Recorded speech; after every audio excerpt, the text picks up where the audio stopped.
네, 경제 쏙쏙 시간입니다. 오늘도 경제부 한지 기자와 함께하겠습니다. 안녕하십니까? 네, 안녕하세요. 네, 올해 경제 불확실성이 커지면서 안전자산 쏠림 현상이 크게 나타났는데요. 그래서 그런지 금과 은에 돈이 엄청 몰렸다고요. 그렇습니다. 은행권 집계만 봐도 기록적인 수치들이 확인이 되는데요. 우선 금부터 보실까요? 5대 은행에서 올해 들어 이달 24일까지 판매된 골드바 금액이 6,800억 원에 육박했습니다. 관련 통계가 집계된 지난 2020년 이후 가장 많았는데요. 은 투자 증가세도 만만찮았습니다. 실버바를 취급하는 4대 은행의 실버바 판매액은 작년에는 8억 원에도 못 미쳤거든요. 그런데 올해는 307억 원을 기록하면서 1년 사이에 판매 금액이 무려 38배나 증가했습니다. 금 실물뿐만 아니라 예금처럼 저축하는 골드뱅킹, 금 통장 실적도 함께 늘었는데요. 지난 24일 기준 신한은행 예치 잔액은 약 1조 3천억 원이었습니다. 계좌 수는 18만 7천 개를 넘었는데요. 해당 상품 출시 이후에 23년 만에 최고치를 찍었습니다. 네, 그렇군요. 금이랑 은 이야기를 듣다 보니까 또 하나 떠오르는 게 환율입니다. 1,400원대를 장기간 웃돌면서 달러를 사두려는 사람도 늘고 있다고요. 그렇습니다. 아무래도 이제 은행권 이야기를 좀 들어보니까 요즘은 개인들이 투자 목적에서 달러를 사들이는 흐름이 뚜렷해졌다고 하더라고요. 5대 시중은행의 개인 달러 예금 잔액은 127억 3천만 달러로 4년 만에 최고치를 기록했습니다. 왜 지난 24일에 외환 당국의 구두 개입으로 환율이 하루 만에 30원 넘게 떨어졌던 날이 있었잖아요. 이를 기회로 여긴 개인 투자자들이 대거 몰리면서 서울 강남의 한 은행 지점에서는 100달러짜리 지폐가 소진되는 일도 있었습니다. 환율에 대한 전망은 엇갈리는데요. 세계 투자은행들은 앞으로 1년간 원달러 환율이 평균 1,420원에서 1,440원대 수준을 유지할 것으로 전망했습니다. 반면 국제통화기금 IMF는 지난해 기준으로 원달러 적정 환율을 1,330원 수준으로 보고 있다고 밝혔는데요. 전문가들은 단기적인 환차익을 노리기보다는 자산 분산 차원에서 장기적으로 접근하는 것이 바람직하다고 조언했습니다. 그렇군요. 알겠습니다. 다음 주제 보겠습니다. 완구업계 이야기 들고 오셨는데요. 이른바 C커머스로 불리는 중국 플랫폼이 국내 시장을 빠르게 파고들면서 국내 완구업계가 큰 타격을 받고 있다고요. 그렇습니다. 아무래도 이제 알리익스프레스나 테무를 통해서 이제 중국산 값싼 완구들이 들어오니까 국내 완구 업계가 한계 상황에 내몰리고 있는 겁니다. 이제 물론 국내 완구 시장이 저출산 영향으로 사양 산업이 된 거는 맞지만 중국산 제품들까지 쏟아지면서 이중 딜레마에 처한 겁니다. 이 때문일까요?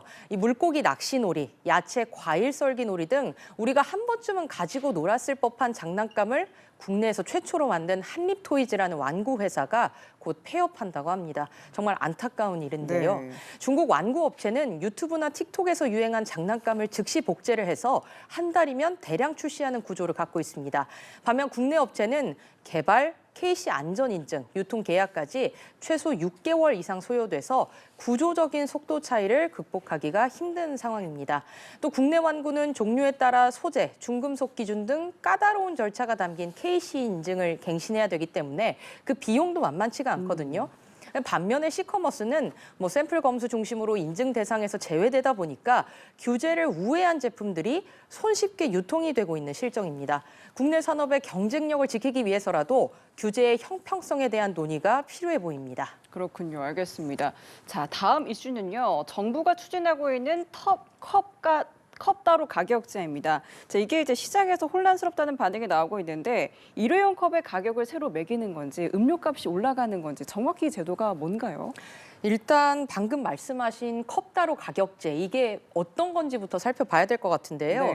이 컵따로 가격제는 음료 영수증에 일회용 컵 가격을 별도로 명시하는 제도입니다. 음료값에 포함된 컵 가격을 소비자가 알 수 있도록 적어서 다회용 컵 사용을 유도하고 플라스틱 소비를 줄이자는 정책인데요. 이 문제는 정부안이 다소 모호하다는 겁니다. 당장 컵 가격부터 어떻게 적용할지를 두고 말이 많은데요. 프랜차이즈는 본사마다 가맹점주에게 컵을 일괄 납품하기 때문에 가격 편차가 있고 또 개인 매장의 경우에는 컵을 구매하는 방식 가격이 제각각이잖아요. 이제 그렇다 보니까 어디까지를 우리가 컵으로 인정해야 되냐 여기에 대한 의견도 분분합니다. 네. 또 다양한 컵 가격이 음료값 인상으로 이어질 수 있다는 전망도 나오는데요. 정부는 기존의 컵 가격을 영수증에 표시하는 것이라 가격에 영향이 없다고 주장을 하고 있지만 전국 카페 사장 협동조합이 점주 160여 명을 대상으로 진행한 설문조사를 보면 77%가요. 제도 시행 시 판매 가격을 올리겠다고 답한 것으로 나타났습니다. 내년 초 시행이 예고된 컵다루 가격제가 기대한 결과를 낼 수 있을지 지켜봐야겠습니다. 알겠습니다. 자, 마지막 주제입니다. 최근 한 연예인이 출시했던 난각번호 4번 계란 가격 논란에 휩싸인 바가 있는데요. 계란 품질 기준에 대한 관심이 쏠리고 있습니다. 이 난각번호만 봐도 좀 계란의 품질을 알 수가 있는 건가요? 그렇습니다. 이제 계란 껍데기 위에 긴 네. 숫자들이 이렇게 찍혀 있는데 혹시 그거 좀 자세히 보신 적 있으세요? 저는 자세히 본 적은 없는 것 같습니다. 이제부터 한번 자세히 네, 봐보십시오. 봐야겠네요. 네, 이걸 보면요, 이 계란이 언제 어떤 환경에서 생산됐는지 알 수 있거든요. 이 10개 숫자를 우리가 난각번호라고 합니다. 앞부분은 산란일자, 뒤는 생산자 번호, 마지막 한 자리를 달걀 사육 방식을 나타내는데요. 특히 맨 뒤의 숫자는 높을수록 사육 환경이 열악하다는 걸 의미합니다. 보통 계란 한 판 가격이 10,000원 중반을 넘는 건 동물 복지 인증을 받은 1번, 2번 계란이 그런데 연예인이 판다고 해서 난각번호 4번을 가진 계란의 가격이 너무 비싸니까 논란이 됐던 거고요. 네. 축산물 등급 판정 세부 기준에 따르면 계란은 신선도와 내용물 상태에 따라서 1+ 등급부터 3등급으로 나뉘는데 품질의 경우에는 외관과 난항의 위치 등 상태에 따라 좌우된다고는 하지만 이 달걀 스트레스의 영향을 따지는 사육 환경도 무시할 수는 없어 보입니다. 그렇군요. 이제부터 좀 잘 살펴봐야겠습니다.